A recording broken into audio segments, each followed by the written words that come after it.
Assalamualaikum dan salam sejahtera, saya Iqbal Ahmad dan ini adalah teori perpisahan sejagat. 3.2 Gen dan Genom.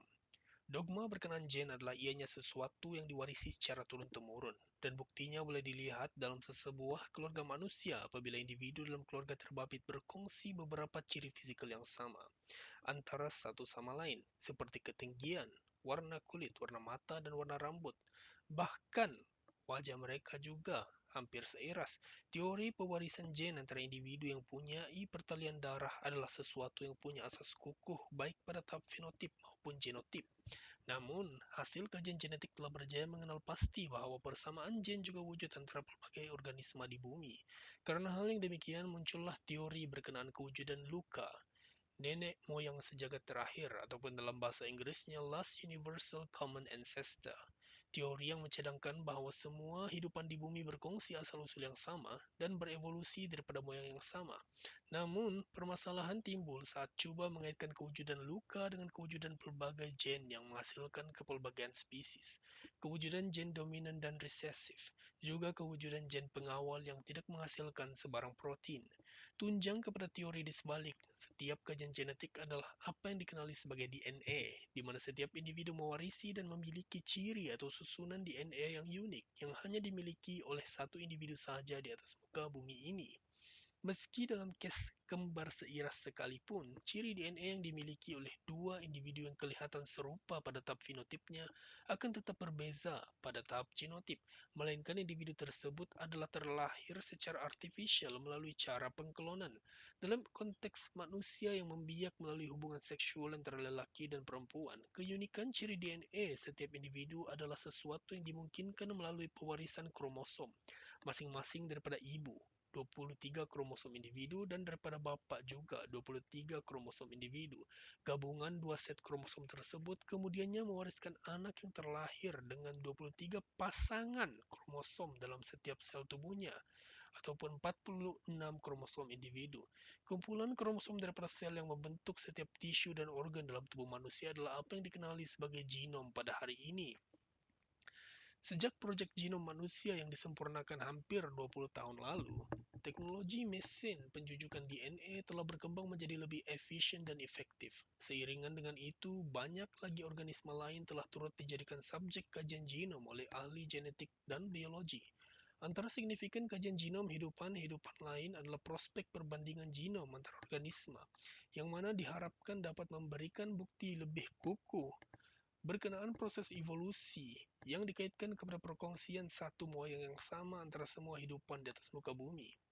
Antara dapatan kajian genetik yang menarik untuk diketengahkan adalah laporan oleh Fujiyama et al. 2002 yang merumuskan bahwa persamaan genetik antara spesies manusia dan cimpanzi adalah sebanyak 98,77%. Dengan terbitnya hasil kajian tersebut 20 tahun yang lalu, sepatutnya argumen berkenaan evolusi hidupan pada dekad ini tidak lagi bergantung terhadap perbandingan anatomi, fosil, dan embriologi sebagai bukti utama, namun sebaliknya yang berlaku. Antara sebab kewujudan skeptisisme dalam menggunakan perbandingan genetik sebagai bukti proses evolusi, hidupan adalah karena kontradiksi antara hasil pemerhatian dengan mata kasar, kualitatif, dan hasil pemerhatian menggunakan data yang dihasilkan mesin penjujukan DNA yang sophisticated, kuantitatif. Dalam bahasa mudahnya, ahli biologi evolusi abad ini mempunyai set data yang diperolehi dengan cara yang berbeza, sekaligus menghasilkan apa yang boleh diibaratkan sebagai perbandingan antara kaca dan permata. Seperti mana kajian pada tahap genotip menghasilkan data kuantitatif, seharusnya data dalam bentuk kuantitatif juga digunakan untuk mewakili kajian perbandingan pada tahap fenotip. Dengan cara yang demikian, barulah dua set data tersebut boleh digunakan untuk menyokong antara satu sama yang lain. Hal ini karena, meskipun pada tahap genotipnya manusia dan cimpanzi menunjukkan hampir 99% ciri persamaan, adakah pada tahap fenotipnya juga cimpanzi itu 99% saling tak tumpah seperti manusia? Nilai perbezaan 1% yang lazimnya dianggap tidak signifikan, yang terlihat pada tahap genotip, telah mengekspresikan perbezaan yang sangat signifikan pada tahap fenotip sehingga membawa kepada kewujudan spesies yang berbeza antara manusia dan cimpanzi. Antara ciri fisikal cimpanzi yang tidak dimiliki manusia adalah bulu lebat yang menyelubungi seluruh tubuh, ketangkasan bergayut pada dahan pokok, kekuatan fisikal, ketidakupayaan untuk bercakap, dan kebijaksanaan yang terbantut. Dalam biologi, spesies didefinisikan sebagai kumpulan organisme yang berkongsi ciri-ciri fisikal yang sama dan mampu melahirkan waris atau anak yang subur bersama. Namun, dapatan kajian genetik abad ini telah digunakan sebagian manusia untuk mencabar dogma berkenaan spesies dengan mengetengahkan persamaan genetik sebagai satu lagi kriteria pengenalpastian, sekaligus mewujudkan ide bahwa manusia juga adalah monyet, dan ini adalah suatu tindakan yang tidak rasional. Apa yang umum harus mengetahui adalah kajian genetik tidak harus disamakan dengan kajian genom. Hal ini karena apa yang diketahui melalui kajian genetik sehingga kini hanyalah merangkumi 2% daripada bagian keseluruhan size genom manusia yang sepanjang 3 bilion base. Jumlah 2% tersebut adalah mewakili bagian genom yang dipercayai mengekod gen-gen yang bertanggung jawab mengekspresikan protein dan seterusnya mempengaruhi ciri fenotip manusia.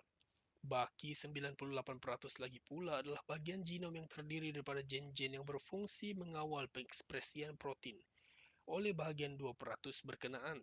Dogma berkenaan gen yang digunakan pakai secara meluas adalah gen berfungsi untuk mengekspresikan protein yang seterusnya mengekspresikan pula ciri fenotip organisme.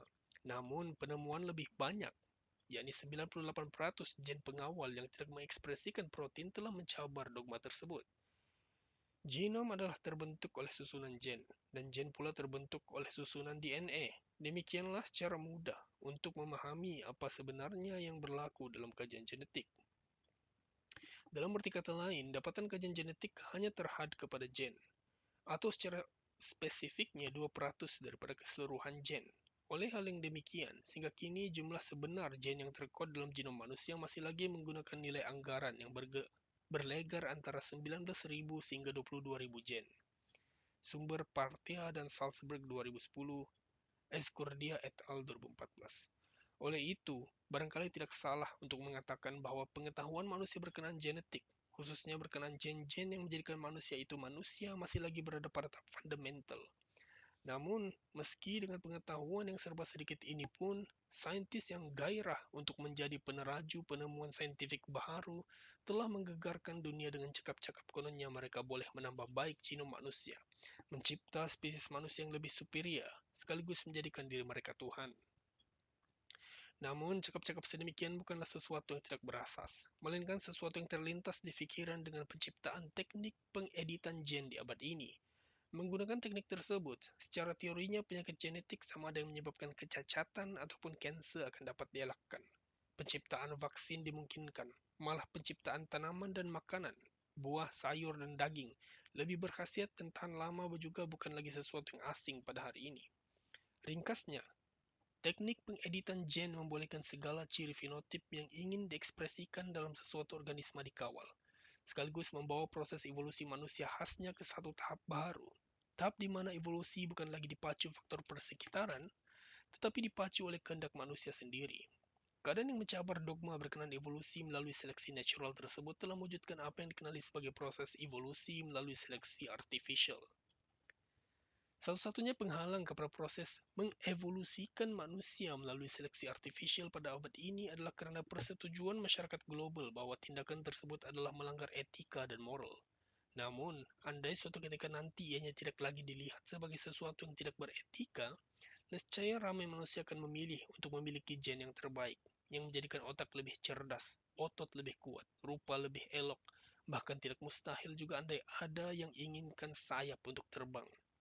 Pada ketika itu, sudah pasti masalah kecelaruan identiti akan menjadi lebih parah lagi dengan kesukaran untuk mengenal pasti apakah ciri yang membezakan manusia daripada spesies lain di atas muka bumi dan menjadikan manusia itu dikenali sebagai manusia. Namun, seperti kata Michio Kaku 2011, teknologi pengeditan gen hari ini masih terlalu mudah, masih jauh untuk menciptakan manusia yang bersayap.